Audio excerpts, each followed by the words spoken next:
From translation, ISV International Standard Version. This 310th day of the year. Today we are reading passages John 5 to 6. John chapter 5 verses 1 to 47.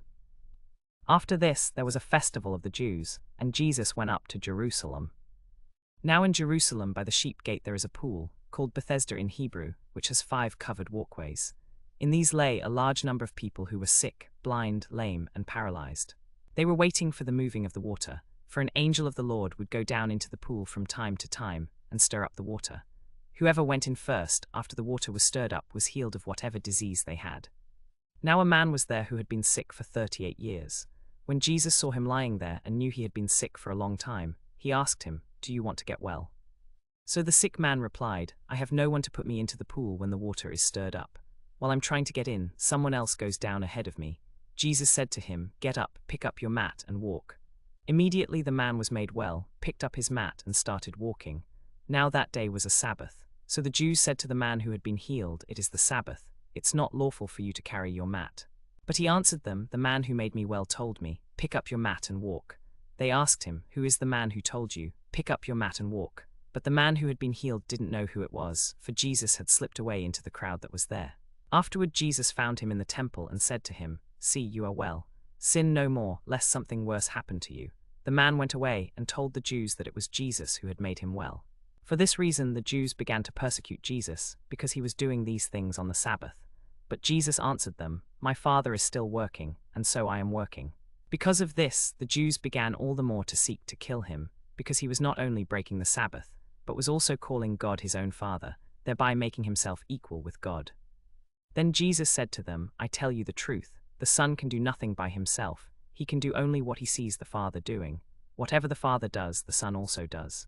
For the Father loves the Son and shows him everything he himself does, and he will show him greater works than these, so that you will be amazed. For just as the Father raises the dead and gives them life, so also the Son gives life to anyone he wants to.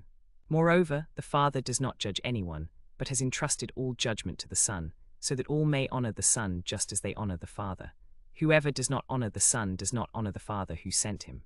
I tell you the truth, whoever hears my word and believes him who sent me has eternal life and will not be condemned. He has crossed over from death to life. I tell you the truth, a time is coming and has now come when the dead will hear the voice of the Son of God, and those who hear will live. For just as the Father has life in himself, so he has granted the Son also to have life in himself. And he has given him authority to execute judgment, because he is the Son of Man.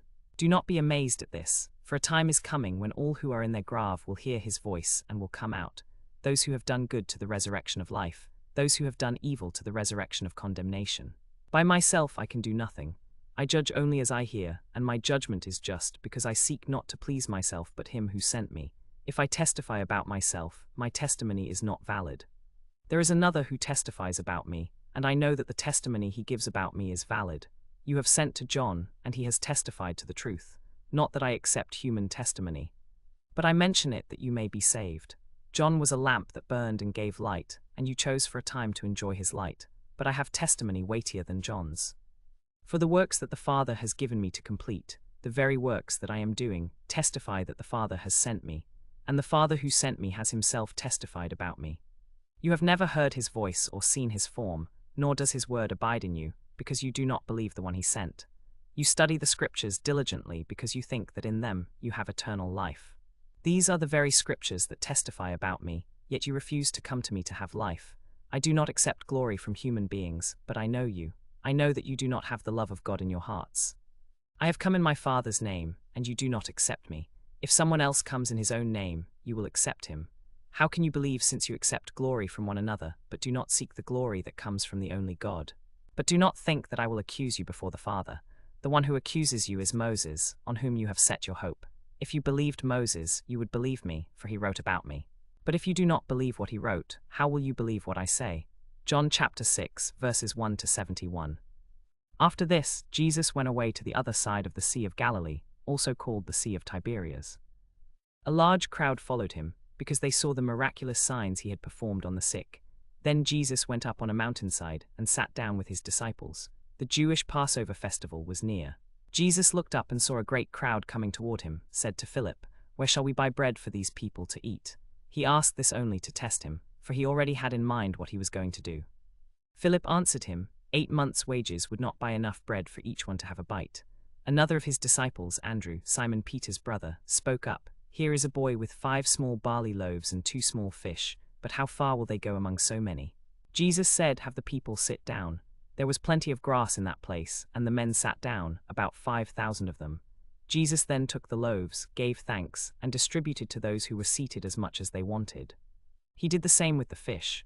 When they had all had enough to eat, he said to his disciples, Gather the pieces that are left over. Let nothing be wasted. So they gathered them and filled 12 baskets with the pieces of the 5 barley loaves left over by those who had eaten. After the people saw the miraculous sign that Jesus did, they began to say, Surely this is the prophet who is to come into the world. Jesus, knowing that they intended to come and make him king by force, withdrew again to a mountain by himself. When evening came, his disciples went down to the lake, where they got into a boat and set off across the sea toward Capernaum. By now it was dark, and Jesus had not yet joined them. A strong wind was blowing, and the waters grew rough. When they had rowed 3 or 3.5 miles, they saw Jesus approaching the boat, walking on the water, and they were terrified. But he said to them, It is I, do not be afraid. Then they were willing to take him into the boat, and immediately the boat reached the shore where they were heading. The next day the crowd that had stayed on the opposite shore of the lake realized that only one boat had been there, and that Jesus had not entered it with his disciples, but that they had gone away alone. Then some boats from Tiberias landed near the place where the people had eaten the bread after the Lord had given thanks. Once the crowd realized that neither Jesus nor his disciples were there, they got into the boats and went to Capernaum in search of Jesus. When they found him on the other side of the lake, they asked him, Rabbi, when did you get here? Jesus answered, I tell you the truth, you are looking for me, not because you saw the miraculous signs, but because you ate the loaves and had your fill. Do not work for food that spoils, but for food that endures to eternal life, which the Son of Man will give you. On him God the Father has placed his seal of approval. Then they asked him, What must we do to do the works God requires? Jesus answered, The work of God is this, to believe in the one he has sent. So they asked him, What miraculous sign then will you give that we may see it and believe you? What will you do? Our forefathers ate the manna in the desert. As it is written, He gave them bread from heaven to eat. Jesus said to them, I tell you the truth, it is not Moses who has given you the bread from heaven, but it is my Father who gives you the true bread from heaven. For the bread of God is he who comes down from heaven and gives life to the world. So they said, Give us this bread always. Then Jesus declared, I am the bread of life. Whoever comes to me will never go hungry, and whoever believes in me will never be thirsty. But as I told you, you have seen me and still you do not believe. All that the Father gives me will come to me, and whoever comes to me I will never drive away. For I have come down from heaven not to do my will, but to do the will of him who sent me. And this is the will of him who sent me, that I shall lose none of all that he has given me, but raise them up at the last day. For my Father's will is that everyone who looks to the Son and believes in him shall have eternal life, and I will raise them up at the last day. At this the Jews began to grumble about him because he said, I am the bread that came down from heaven. They said, Is this not Jesus, the son of Joseph, whose father and mother we know? How can he now say, I came down from heaven? Stop grumbling among yourselves, Jesus answered. No one can come to me unless the Father who sent me draws them, and I will raise them up at the last day. It is written in the prophets, they will all be taught by God. Everyone who listens to the Father and learns from him comes to me. No one has seen the Father except the one who is from God, only he has seen the Father. I tell you the truth, whoever believes has eternal life. I am the bread of life. Your forefathers ate the manna in the desert, yet they died. But here is the bread that comes down from heaven, which a man may eat and not die. I am the living bread that came down from heaven. If anyone eats of this bread, he will live forever. This bread is my flesh, which I will give for the life of the world. Then the Jews began to argue sharply among themselves, How can this man give us his flesh to eat? Jesus said to them, I tell you the truth, unless you eat the flesh of the Son of Man and drink his blood, you have no life in you. Whoever eats my flesh and drinks my blood has eternal life, and I will raise them up at the last day. For my flesh is real food and my blood is real drink. Whoever eats my flesh and drinks my blood remains in me, and I in them. Just as the living Father sent me and I live because of the Father, so the one who feeds on me will live because of me. This is the bread that came down from heaven. Your forefathers ate manna and died, but whoever feeds on this bread will live forever. He said this while teaching in the synagogue in Capernaum. On hearing it, many of his disciples said, This is a hard teaching. Who can accept it? Jesus was aware that his disciples were grumbling about this and asked them, Does this offend you? What if you see the Son of Man ascend to where he was before? The Spirit gives life, the flesh counts for nothing. The words I have spoken to you are spirit and they are life. yet there are some of you who do not believe." For Jesus had known from the beginning which of them did not believe and who would betray him.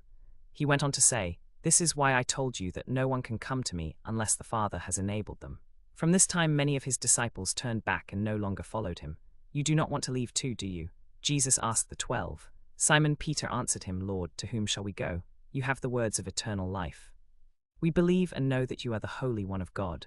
Then Jesus replied, "Have I not chosen you, the 12? Yet one of you is a devil." He meant Judas, the son of Simon Iscariot, who, though one of the 12, was later to betray him.